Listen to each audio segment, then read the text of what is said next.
Hey everyone, today we're going to talk about something that can completely change the game for leaders, communication. But we're not just talking about sharing info, we're talking about real influence. And we're going to do it using something called the impact model. So, let me ask you something. When you talk to your team, are your messages just information or are they inspiration? It's a simple question, right? But it gets to the very core of a huge challenge that so many leaders run into, probably every single day. And that challenge, we can call it the communication gap. It's that huge difference between just talking at people versus actually communicating with them with a real purpose in mind. So take a look at this. It really breaks down the two different approaches. On one side, you've got what most people do by default, simply sharing information. It's just a data dump, right? But on the other side, that's where purposeful communication lives. This is where your message is intentionally designed to do something, to inspire action, to get everyone aligned. It's not just about being heard, it's about being felt. Okay, so why should you care about this? What are the stakes? Well, this isn't just some nice-to-have skill. This is absolutely critical. Being intentional with how you communicate has a direct, and measurable impact on your success as a leader. It really comes down to three key things. First up, and this is a big one, it all comes down to trust. Trust is the bedrock of leadership, period. And think about it. Every single message you send, every meeting you lead, you're either adding to that foundation of trust or you're chipping away at it. And clear, purposeful communication, that's how you build it, brick by solid brick. Next, it's a huge driver of employee engagement. When you communicate with purpose, people don't just hear you, they feel seen, they feel heard, they feel connected to the bigger picture. They finally get the why behind the what. And that right there, that's the fuel that gets a team motivated and truly aligned. And finally, let's talk about the bottom line. It all leads to better organizational performance. It's actually pretty simple. When you have high trust and strong engagement, the whole organization just works better. It thrives. So yeah, better communication literally means better results for everybody. Okay, so we know the what and the why, but what about the how? How do we actually bridge that gap? Well, you need a tool, you need a framework, something practical, something you can actually remember and use. And that, my friends, is exactly what the impact model is all about. So here it is. The impact model is basically your roadmap. Think of it as a system for designing and delivering messages that actually resonate with people. It's how you strengthen your influence and create those really meaningful connections we've been talking about. All right, let's get into the good stuff. We're going to break this whole model down step by step. We'll look at each of the 6 pieces that make up the word impact so you can see exactly how it all works. So here it is, the whole shebang. IMPAC.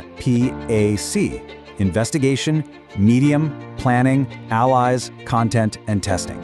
You can almost think of this like a pilot's pre-flight checklist for any important message you have to deliver. When you follow these steps, you're not just winging it anymore, you're actually engineering your communication for success. Let's kick things off with I for investigation. Look, this is your homework. It's step 1, and honestly, it's non-negotiable. Before you even think about what you're going to say, you have to do the research. Who's your audience, what makes them tick, and what's your objective? What do you actually want them to think, feel, or do after they hear your message? If you skip this, you're basically just flying blind. Okay, after you've done your homework, it's time for M, medium. This is so important because how you deliver a message can be just as critical as what you say, right? Think about it. You're not going to announce a major reorganization in a quick email, and a simple update probably doesn't need a whole hour-long meeting. The channel you choose, whether it's a meeting, a call, an email, it completely shapes how the message lands. All right, next up is P for planning. This is where you actually structure your message. And you're not just throwing a bunch of facts on a page, you're building a narrative, a story. A great way to do this is to figure out your 3 main points. What are the 3 things you absolutely need them to walk away with? Outline those, build your story around them, and, this is key, try to predict the questions they'll ask. A little planning goes a long way. Now, A for allies. This is the one a lot of people skip, and it is a total game changer. It's all about getting buy-in before you deliver the main message. So, who can help support what you're trying to say?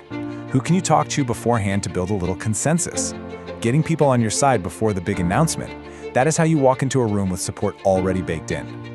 So, with all that groundwork done, now we can finally get to C for content. This is where you craft the actual message. And the goal here is clarity and connection. So, Use empathetic language. Think about what's going to resonate with your audience. Focus on their needs, not just what you want to tell them. Make it clear, make it human.